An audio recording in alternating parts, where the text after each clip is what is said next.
it's friendship. It's just about that simple, because you're with these people day and night, right? And as you can see, it's a lot of testosterone. But I weathered that storm, and I'm still standing. And I'm grateful to each of you gentlemen. What's your name? Friendship. I love them.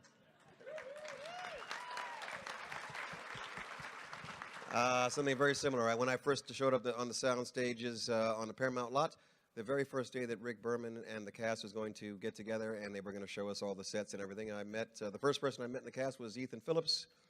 We walked from the parking lot down that narrow alley between the sound stages to get there. The very last day that I packed up my trailer and left the sound stage and left the lot for the last time, I walked down that same alley with Ethan Phillips back to the car. Yeah, it's a true story. And that's a very poignant moment for me.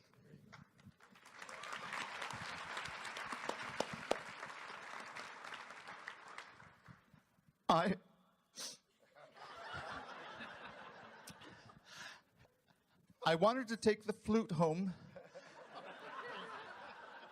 because it was that flute sound that was always around when Chakotay showed up on the scene. I wanted that flute, but they wouldn't let me have it. Nevertheless, I have to second Kate's remark. It's about friendship, working with a great cast and a great crew, and great fans.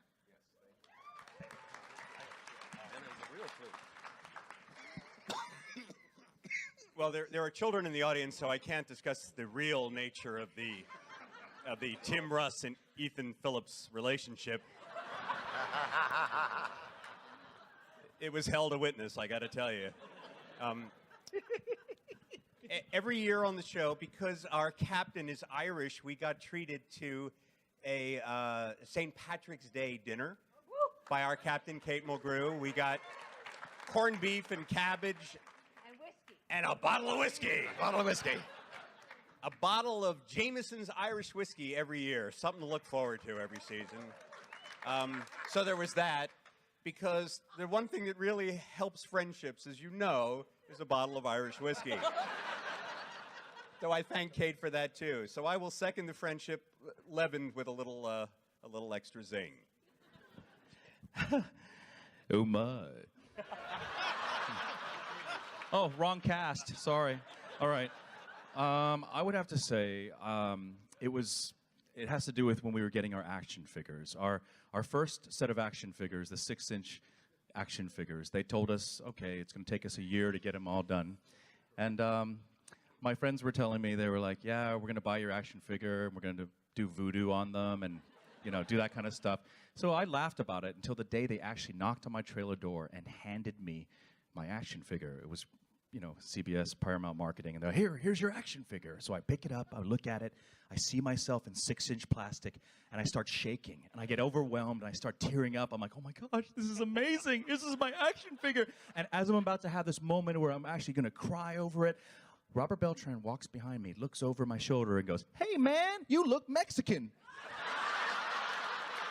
Oh, man. Ruined it. Touching moment, ruined by the commander. Okay. That's a great story. I didn't even know that. There's a lot of memories that come to mind. We had so much fun on this set. And I didn't know we were going to have fun. That when I found out we were going to have fun, I remember it was the very first show. And I had a little scene on the bridge with Robert McNeil.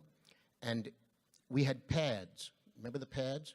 And they're spelled in the script P-A-D-D with 2 Ds.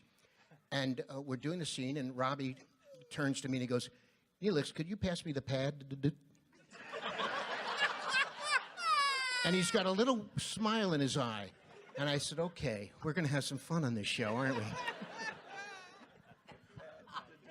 I've got a funny memory from, I was sitting in my car at the last episode, and I hadn't talked to anyone because I just had one scene where I beat Tim in a game of Calto, thank you. And I was so proud of that, just to be smarter than Tim. So I actually was out in my car and I was watching Tim and Ethan walk. to their respective places and had my binoculars out.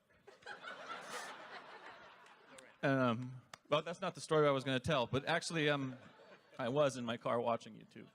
I was on The Haunting of Deck 12. This guy. I mean, anytime the boys were on set, we never got anything done. That's why we shot 16-hour days. Is that everyone made jokes all day long. This one's reading to the children, and he's supposed to say. I even remember the line. I'm going to read you a story. Flutter meets the invisible vertebrae. But instead of saying that on camera with the 6-year-old kids, 5-year-old kids, he goes, I'm going to read you guys a story. My pet duck farts too much. Yes, you did. And the kids started laughing to the point where every time he said that line, I think it took 35 takes because they couldn't stop. You don't share fart jokes with kids. Well, yeah, they love it, but then we can't shoot the rest of the day.